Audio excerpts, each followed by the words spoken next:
Hi class, and welcome back. Last week you were looking at rag, or the melodic form and the notes used within the melody. We learned that rags tend to be associated with different emotions or times of day or feeling. The Raga Kalyani was about auspiciousness, love and devotion. And last week you sent submissions of yourselves playing this rag, either the drone or some of the melody and improvising around it. And I've compiled all of your submissions into one big soundscape for this week's lesson. Here's a clip. I've got all of our tracks here. And today we're going to be looking at tal, or the rhythm in Indian music. I'm going to be keeping it really simple today, and also I don't have any tabla, though I do have another percussion instrument from around the world. This is a baran.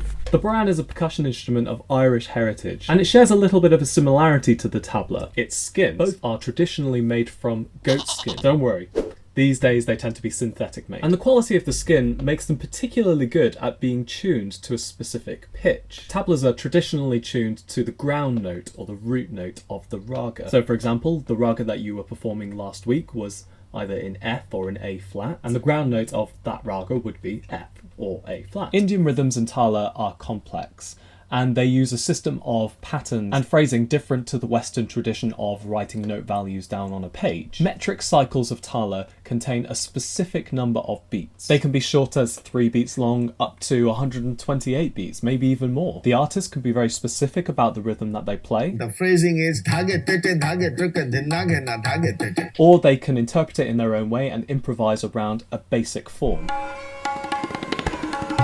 We're going to try 3 rhythms today, all of which I'd like you to try and perform yourself. As we go, I'll be writing them out similar to what we see in the Western style, so you can see how they might be transcribed, using a mixture of quavers and semiquavers. The yellow dots are strong hits, which I'll clap with the palms of my hand, and the pale yellow dots are the weak beats, which I'll clap using the back of my hand. When I'm counting in semiquavers, I'm going to be counting 1 eander, 2 eander, 3 eander, 4 eander. 1, 2, 3, 4 are my pulse. E and are the subdivisions of my pulse. For each of my 3 rhythms, I'm going to 1, clap and say the count at the same time.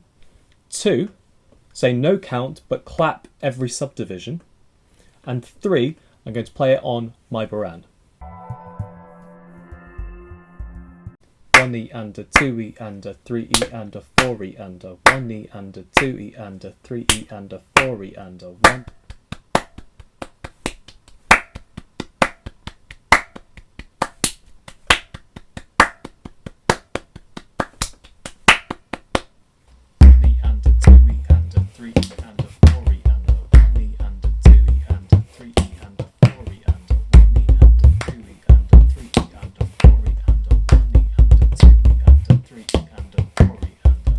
My second rhythm is a little bit more complex than my first rhythm. In my second rhythm, I've got a lot more offbeat hits.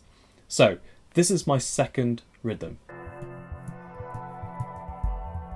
1 eander, 2 eander, 3 eander, 4 eander, 1 eander, 2 eander, 3 eander, 4 eander, 2 eander, 3 eander, 4 eander, 1 eander, 2 eander, 3 eander, 4 eander. This time I'll leave out the count and clap in every subdivision with my beat. 3 eander, 4 eander.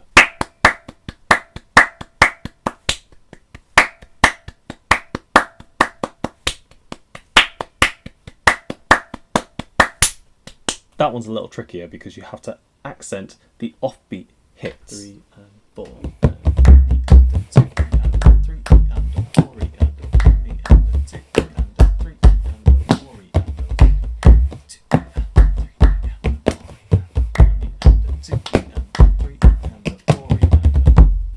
As you can see, when we're playing with the instrument, we have a little bit more license for creativity and improvisation. This last one is a little bit different. This last one is a tal based around 7 pulse beats. It's divided into 3 plus 2 plus 2. Because of the asymmetry of the 7 pulse tal, this has a little bit of a lopsided feel to it. And the first beat is actually a weak beat.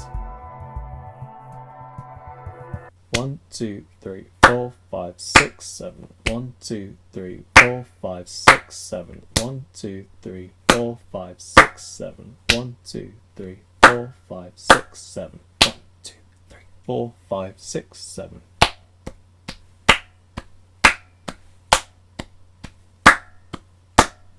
One, two, three, 4, 5, 6, 7.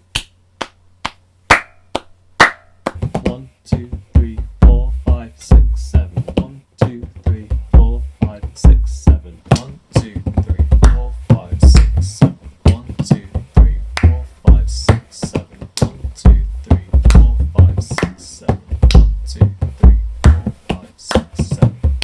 Okay, now it's time for you to try it. There are 3 difficulty levels.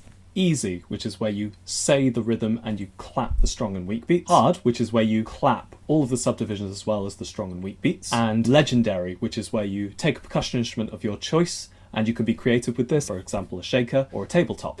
It's up to you. Play your rhythm and you interpret it in your own way while sticking to the foundation of the accents. And finally, for your enjoyment, I have mixed all of your submissions from last week into one big Logic project.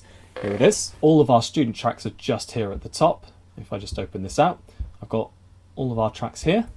And if I just zoom out, it spells, you tell me. What I've done is I've just compiled all of the submissions and I've put them in this order, and I've blended some of them together and I've added some effects as well. If I just show you what I've got here, for those who are interested, I've got some reverb here, changed the dry output to 0% with the wet output at 100%, and this will give us full effect and no original sound, as well as a few other fun effects as well. And here we go.